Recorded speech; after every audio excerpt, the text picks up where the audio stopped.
구속사 읽기 좋은 날입니다. 지난 시간에 이어서 6번째로 제25구역의 중수 에셀부터 함께 읽어가도록 하겠습니다. 6. 제25구역의 중수 에셀. 전체 성벽공사의 제25구역은 에셀이 담당하였습니다. 느헤미야 3장 19절에서 그 다음은 미스바를 다스리는 자 예수아의 아들 에셀이 한 부분을 중수하여 성구비에 있는 궁기고 맞은편까지 이르렀고 라고 말씀하고 있습니다. 에셀은 히브리어 에제르로 도움, 원조자라는 뜻입니다. 그는 미스바의 통치자였는데 미스바는 예루살렘 북쪽에 위치한 베냐민 지파의 성읍이었습니다. 여호수아 18장 21절 26절 미스베. 그가 중수한 부분은 성구비에 있는 궁기고 맞은편까지 이르렀습니다. 예루살렘에는 많은 궁기고가 있었는데 성구비에 있는 궁기고는 성벽이 날카롭게 꺾어지는 모퉁이에 있는 궁기고를 가리킵니다. 여기에도 한 부분으로 번역된 히브리어 밑다 쉐니트가 쓰인 것을 볼 때 제24구역과 제25구역의 성벽이 구분되었던 것으로 보입니다. 7. 제26구역의 중수 바룩. 전체 성벽공사의 제26구역은 바룩이 담당하였습니다. 느헤미야 3장 20절에서 그 다음은 삽베의 아들 바룩이 한 부분을 힘써 중수하여 성구비에서부터 대제사장 엘리야십의 집 문에 이르렀고 라고 말씀하고 있습니다. 바룩은 히브리어 바루크로 축복받은 이라는 뜻입니다. 20절의 힘써는 히브리어 하라의 히필형으로 뜨겁다, 불타오르다 라는 뜻입니다. 느헤미야의 성벽 재건 기사에서 하라는 바룩에게만 사용되었습니다. 이는 바룩이 뜨거운 열정으로 열심히 성벽 재건에 앞장섰음을 알려줍니다. 그는 마음 깊은 곳에서 불타오르는 성벽 재건의 뜨거운 열정을 가지고 누구보다도 열심히 참여했던 것입니다. 예레미야 12장 5절에서는 히브리어 하라가 사람이 말과 경주하는 경우에 사용되었습니다. 사람이 말을 따라 잡으려면 얼마나 열심히 달려야 하겠습니까? 하라는 말과 비교될 정도로 열정적이고 뜨거운 마음을 나타냅니다. 바룩이 중수한 부분은 성구비에서부터 대제사장 엘리야십의 집문에 이르렀습니다. 느헤미야 3장 20절. 여기에도 한 부분으로 번역된 히브리어 밑다 쉐니트가 쓰였는데 이는 모퉁이에 있는 궁기고에서 멀리 떨어진 샘문 너머에 안쪽 성벽 구역을 가리키는 것으로 보입니다. 느헤미야 10장 1절로 8절에 나오는 언약의 인을 친 제사장의 명단 중 6절에 바룩이 있습니다.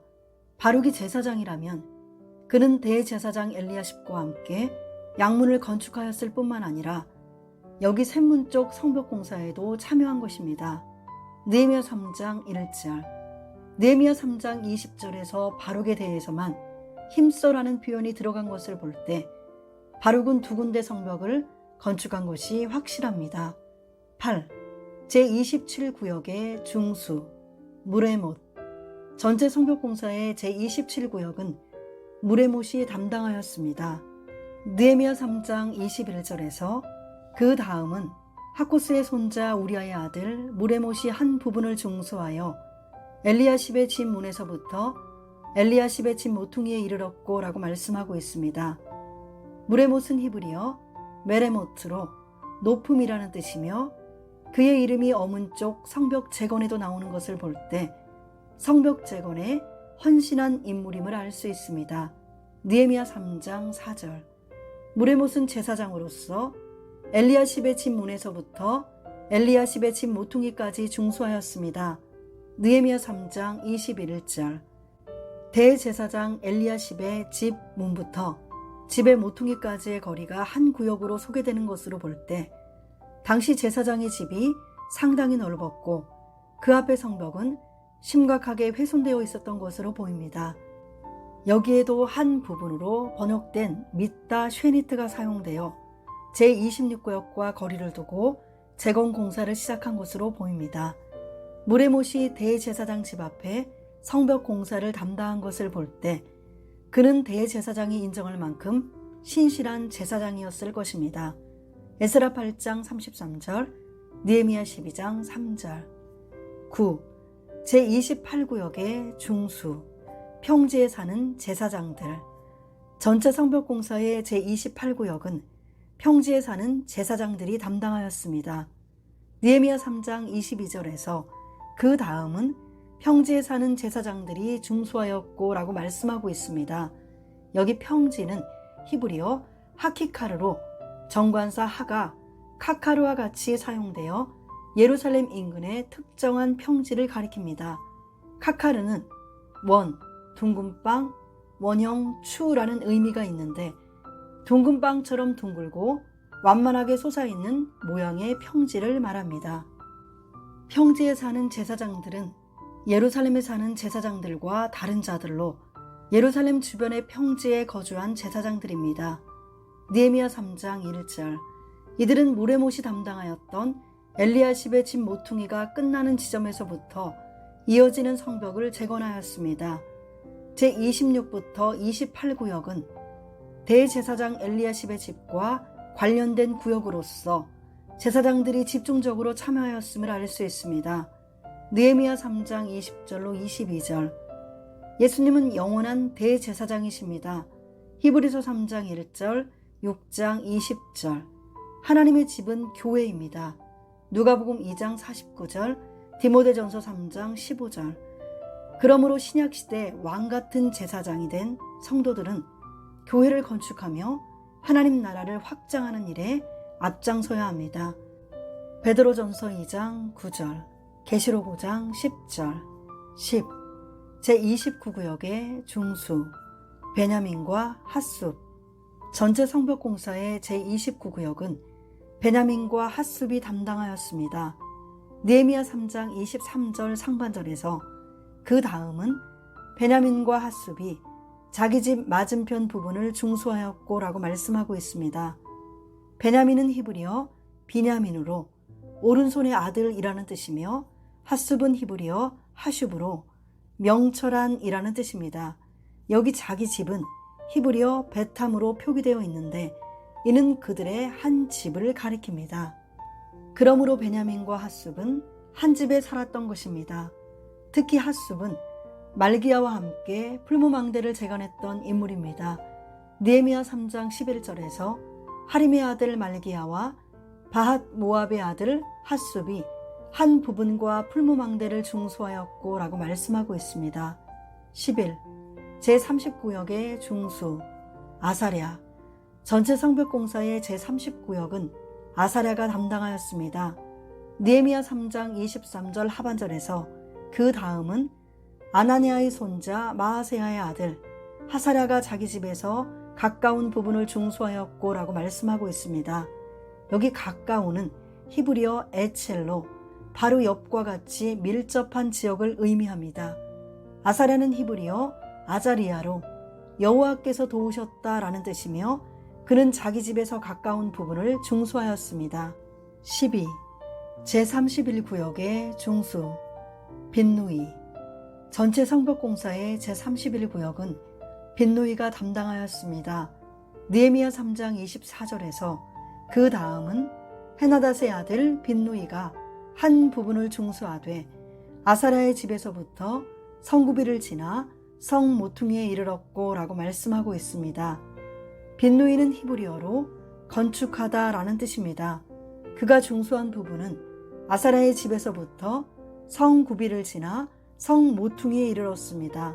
성구비는 히브리어 마크추하고 성 모퉁이는 히브리어 핀나인데 둘 다 모퉁이, 구석이라는 뜻입니다. 이것은 빈누이가 중수한 구역이 매우 험준하고 굴곡이 많은 지역임을 가르쳐 줍니다. 한 부분으로 번역된 히브리어 mid다 쉐니트가 들어간 것도 공사의 어려움을 반영한 것으로 보입니다. 그는 그 이름의 뜻대로 어려운 구역들을 맡아서 건축하였습니다. 13. 제32구역의 중수, 발랄. 전체 성벽공사의 제32구역은 발랄이 담당하였습니다. 느헤미야 3장 25절 상반절에서 우세의 아들 발랄은 성굽이 맞은편과 왕의 윗궁에서 내어민 망대 맞은편 곧 시위청에서 가까운 부분을 중수하였고 라고 말씀하고 있습니다.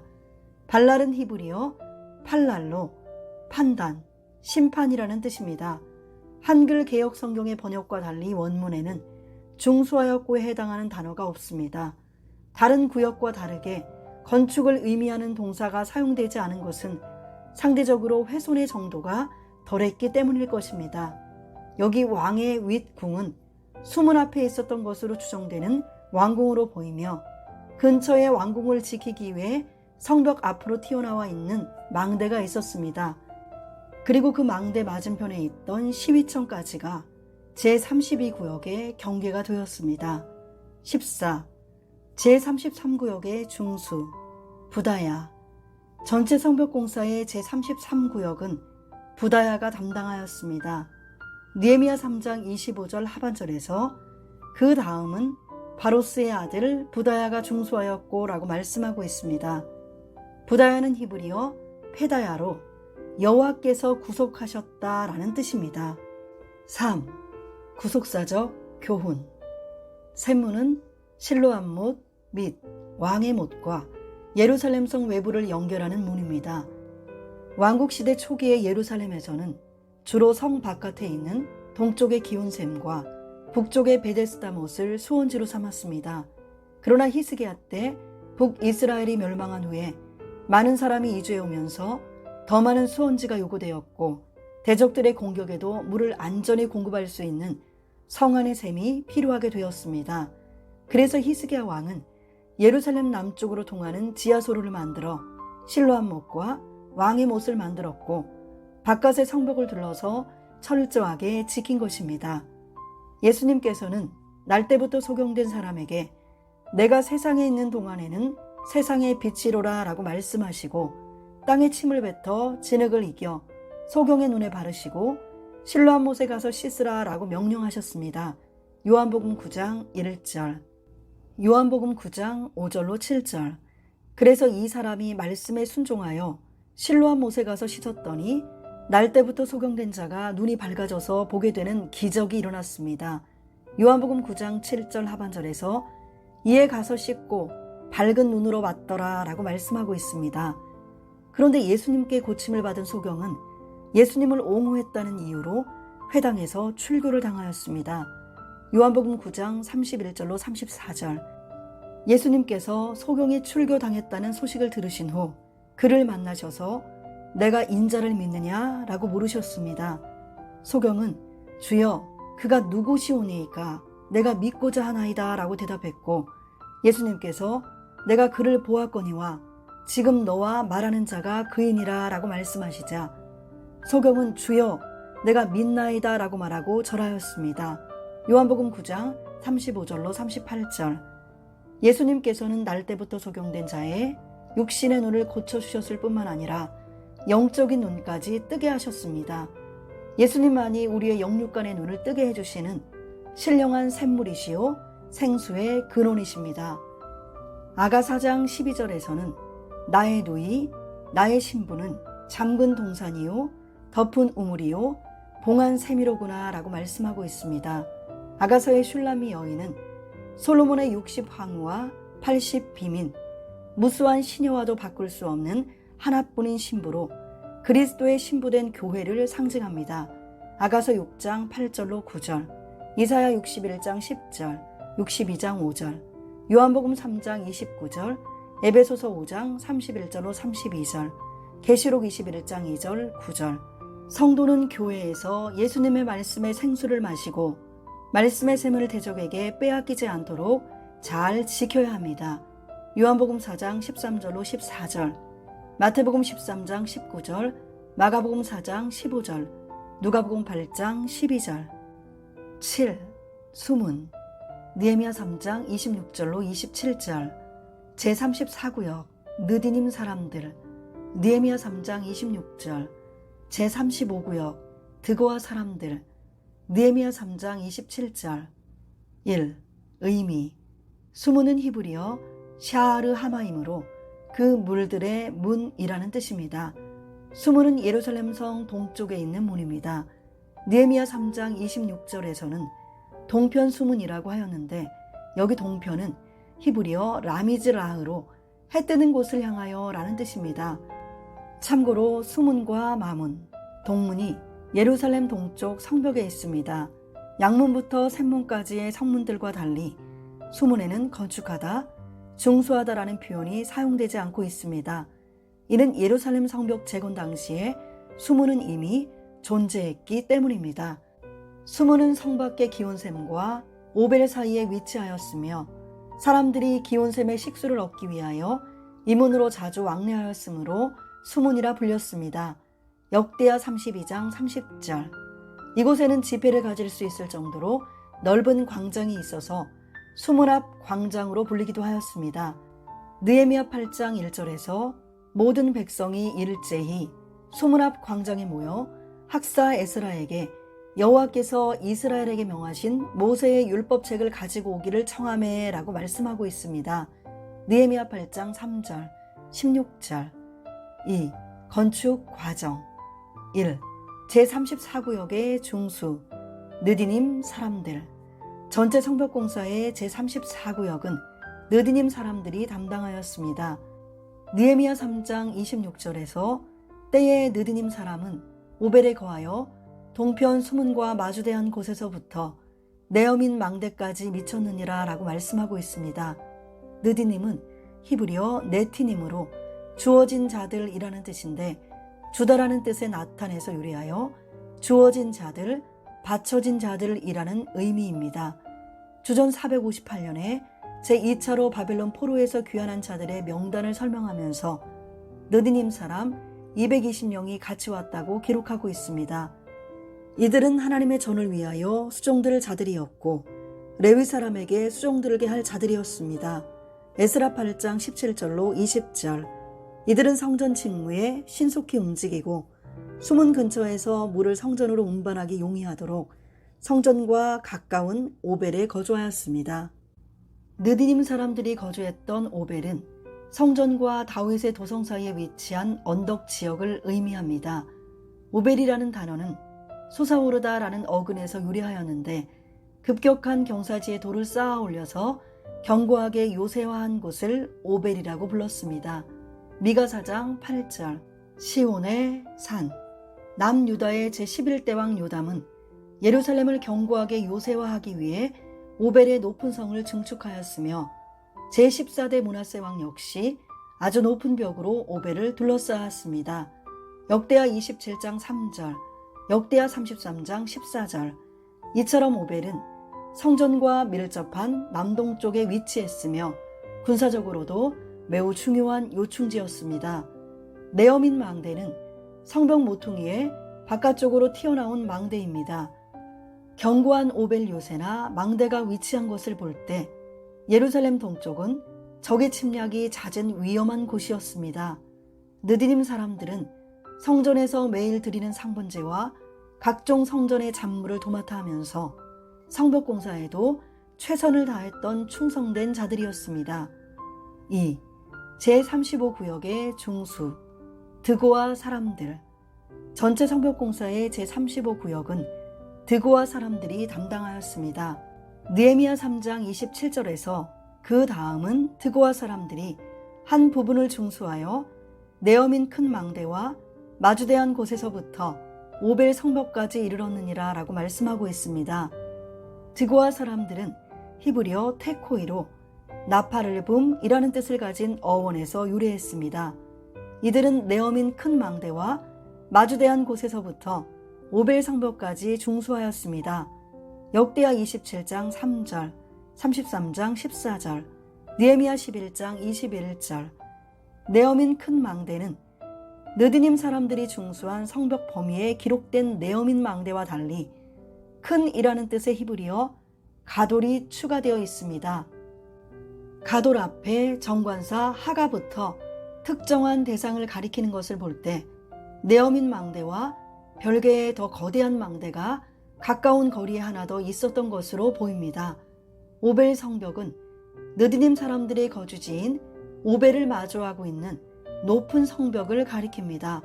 역대하 27장 3절, 33장 14절. 드고아 사람들은 느헤미야 3장 5절에서 어문 쪽의 성벽을 재건하였는데 또 수문 쪽 성벽도 중수한 것을 볼 때 성벽 재건에 매우 큰 열심을 가진 자들이었습니다. 3. 구속사적 교훈. 수문은 기온샘의 물을 얻기 위하여 반드시 통과해야 하는 문이었습니다. 기온은 히브리어로 터져나옴이라는 뜻입니다. 이 샘은 예루살렘 급수원의 가장 중요한 부분이었습니다. 다윗이 예루살렘을 점령할 때 기온샘으로 들어가 수구를 통해 예루살렘 성 내부로 침투한 것을 보면 기온샘은 예루살렘 정복 전부터 사용되었던 가장 오래된 급수원이었습니다. 사무엘하 5장 6절로 8절, 역대상 11장 5절로 6절. 히스기야 왕은 기온샘의 물을 예루살렘 성 안으로 끌어들이기 위하여 바위를 뚫어서 수로를 만들었습니다. 왕하 20장 20절, 역대하 32장 30절에서 이 히스기야가 또 기온의 윗샘물을 막아 그 아래로 쫓아 다윗성 서편으로 곧게 인도하였으니 저의 모든 일이 형통하였더라 라고 말씀하고 있습니다. 이 터널을 통해 예루살렘 성 남쪽에 셀라못의 물이 공급되었으며 그 물은 아래로 흐르며 왕의 못을 이루고 아름다운 동산을 이루었습니다. 오늘날도 기온샘에서 시작한 물은 히스기야의 지하수로를 지나 셀라못으로 이어지고 있습니다. 기온샘 및 수문과 관련된 구속사적 교훈은 다음과 같습니다. 첫째, 예수님은 모든 것의 근원이십니다. 예수님은 영원한 생수의 근원이 되십니다. 예레미야 2장 13절, 17장 13절. 더 나아가 예수님은 모든 것의 근원이 되시는 분이십니다. 골로새서 1장 16절에서 만물이 그에게 창조되되 하늘과 땅에서 보이는 것들과 보이지 않는 것들과 혹은 보좌들이나 주관들이나 정사들이나 권세들이나 만물이 다 그로 말미암고 그를 위하여 창조되었고 라고 하였으며 18절에서 그는 몸인 교회의 머리라 그가 근본이요 죽은 자들 가운데서 먼저 나신 자니 이는 친히 만물의 으뜸이 되려 하심이요 라고 말씀하고 있습니다. 기온샘에서 시작한 물이 살라못으로 흘러가며 끊임없이 생수가 공급되듯이 모든 것의 근원이신 예수님과 연결되는 자에게는 영생하도록 생수가 솟아날 것입니다. 요한복음 4장 13절로 14절, 요한복음 7장 38절에서 나를 믿는 자는 성경의 이름과 같이 그 배에서 생수의 강이 흘러나리라 라고 말씀하고 있습니다. 스가랴 14장 8절. 둘째, 예수님은 만왕의 왕이십니다. 솔로몬은 기온샘 곁에서 왕으로 선포되었습니다. 다윗은 죽기 전에 제사장 사독과 선지자 나단과 분하야를 불러서 솔로몬을 기온으로 데리고 가서 기름을 붓고 이스라엘 왕으로 삼으라고 명령하였습니다. 왕상 1장 32절로 35절. 이에 제사장 사독과 선지자 나단은 솔로몬을 기온으로 데리고 가서 기름을 붓고 이스라엘 왕으로 선포했습니다. 왕상 1장 38절로 39절. 영원한 생수의 근원이신 예수님은 만왕의 왕, 만주의 주로 선포되실 분이십니다. 요한계시록 19장 16절에서 그 옷과 그 다리에 이름 쓴 것이 있으니 만왕의 왕이요 만주의 주라 하였더라 라고 말씀하고 있습니다. 그러므로 만왕의 왕이신 예수님을 믿는 자는 반드시 최후의 승리자가 될 것입니다. 요한계시록 17장 14절에서 저희가 어린 양으로 더불어 싸우려니와 어린 양은 만주의 주시요 만왕의 왕이시므로 저희를 이기실 터이요 또 그와 함께 있는 자들 곧 부르심을 입고 빼내심을 얻고 진실한 자들은 이기리로다 라고 말씀하고 있습니다. 8. 마문 또는 말문. 느헤미야 3장 28절로 29절. 제36구역 제사장들. 느헤미야 3장 28절. 제37구역 사독. 느헤미야 3장 29절. 1. 의미. 마문은 히브리어 샤르 하수심으로 그 말들의 문이라는 뜻입니다. 이 문은 동편 성벽에 위치하였고 기드론 골짜기로 통하는 문입니다. 예레미야 31장 40절. 왕궁을 수직하는 병사들이 말을 이끌고 출입한다고 하여 마문이라는 이름이 붙었습니다. 마문은 성전과 왕궁에서 가까운 곳에 위치하였는데 우상을 숭배하고 다윗 왕가를 진멸하려고 했던 아달랴가 도망을 가다가 죽임을 당한 곳입니다. 왕하 11장 16절, 역대하 23장 15절. 마문에는 건축하다, 중수하다라는 표현이 사용되지 않습니다. 이는 예루살렘 성벽 재건 당시에 마문이 이미 존재했기 때문입니다. 2. 건축 과정. 1. 제36구역의 중수, 제사장들. 전체 성벽공사의 제36구역은 제사장들이 담당하였습니다. 느헤미야 3장 28절에서 마문 위로부터는 제사장들이 각각 자기 집과 마주대한 부분을 중수하였고 라고 말씀하고 있습니다. 여기 제사장들은 22절에 나오는 평지에 사는 제사장들과는 구별되는 자들로서 예루살렘에 거주하는 제사장들입니다. 그들이 자기 집과 마주대한 부분을 중수한 것을 볼 때 이들은 예루살렘 성 안에 거주하였음이 분명합니다. 또한 마문을 기준으로 위로부터는 이라는 단어에 공간적으로 위쪽에 있음을 가리키는 전치사 메알이 사용되어서 마문부터 오벨의 경사면을 따라 계단처럼 위로 올라가며 제사장들의 거주지가 있었음을 표현하고 있습니다. 그러므로 이들은 대제사장 엘리야십과 함께 예루살렘 북쪽의 양문과 제1구역 성벽을 중수하였을 뿐만 아니라 각각 자신의 집 앞의 성벽까지도 중수했던 것입니다. 느헤미야 3장 1절. 이처럼 제사장들은 백성의 지도자로서 주의 일에 솔선수범하였습니다. 2. 제37구역의 중수, 사독. 전체 성벽공사의 제37구역은 사독이 담당하였습니다.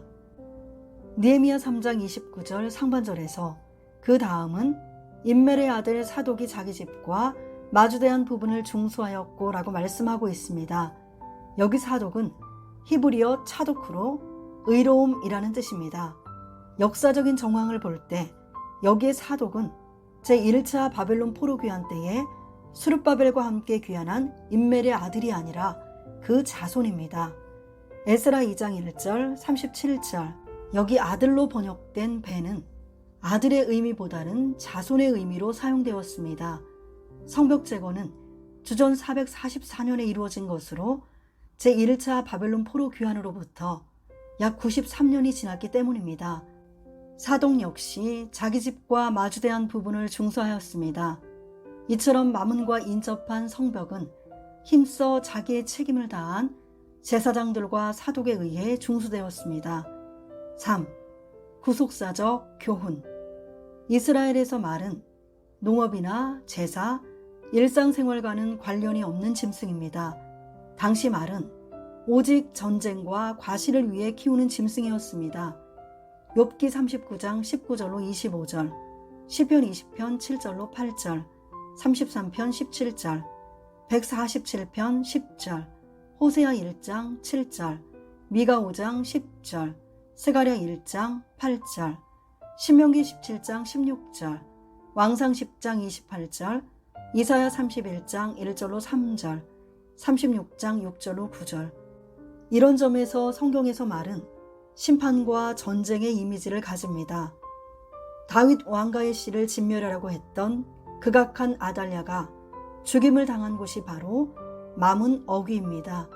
왕하 11장 16절 20절, 역대하 23장 15절 21절, 왕하 11장 4절로 21절, 역대하 23장 3절로 11절. 다윗 언약대로 다윗의 후손으로 오시는 메시아의 길을 끊으려고 한 악한 자가 마문에서 심판을 당한 것입니다. 사무엘하 7장 12절로 14절, 역대하 22장 10절. 재림하시는 주님은 백마를 타고 심판주로 오십니다. 요한계시록 19장 11절에서 또 내가 하늘이 열린 것을 보니 보라 백마와 탄 자가 있으니 그 이름은 충신과 진실이라 그가 공의로 심판하며 싸우더라 라고 말씀하고 있습니다. 재림하시는 주님을 따르는 하늘에 있는 군대들 역시 백마를 타고 재림주를 따릅니다. 14절에서 하늘에 있는 군대들이 희고 깨끗한 세마포를 입고 백마를 타고 그를 따르더라 라고 말씀하고 있습니다. 특별히 백마는 성결을 나타냅니다. 요한계시록 19장 14절에 백은 헬라어 류코스로 예수님의 성결을 나타낼 때 사용되었습니다. 예수님께서 높은 산에서 변화하셨을 때 옷이 빛과 같이 희어졌는데 이때 사용된 희어의 헬라어가 류코스입니다. 마태복음 17장 2절. 또 7 교회에 거니시는 예수님의 모습을 묘사할 때 그 머리와 털의 희기가 흰 양털 같고 라는 표현이 나오는데 여기 희기와 흰의 원어가 헬라어 류코스입니다. 계시록 1장 14절. 보좌에 앉으신 예수 그리스도를 말씀할 때도 헬라어 류코스가 사용되고 있습니다. 요한계시록 20장 11절에서 또 내가 크고 흰 보좌와 그 위에 앉으신 자를 보니 땅과 하늘이 그 앞에서 피하여 간데 없더라 라고 말씀하고 있습니다. 마지막 때를 살아가는 성도들은 자신을 이기고 세상을 이기고 죄악을 이겨서 예수님의 성결로 옷 입어야 합니다. 요한계시록 3장 5절에서 이기는 자는 이와 같이 흰옷을 입을 것이요 라고 말씀하고 있습니다. 오늘날 성도는 연단을 받아 스스로 정결케 하며 희게 하여 희고 깨끗한 세마포를 입고 하늘 군대가 되어 백마를 타고 재림하시는 주님을 따라야 할 것입니다. 다니엘 12장 10절, 계시록 19장 8절, 14절. 구속사 읽기 좋은 날 여기까지 읽어드리고요. 다음 시간에는 9번째로 동문부터 함께 읽어가도록 하겠습니다. 감사합니다.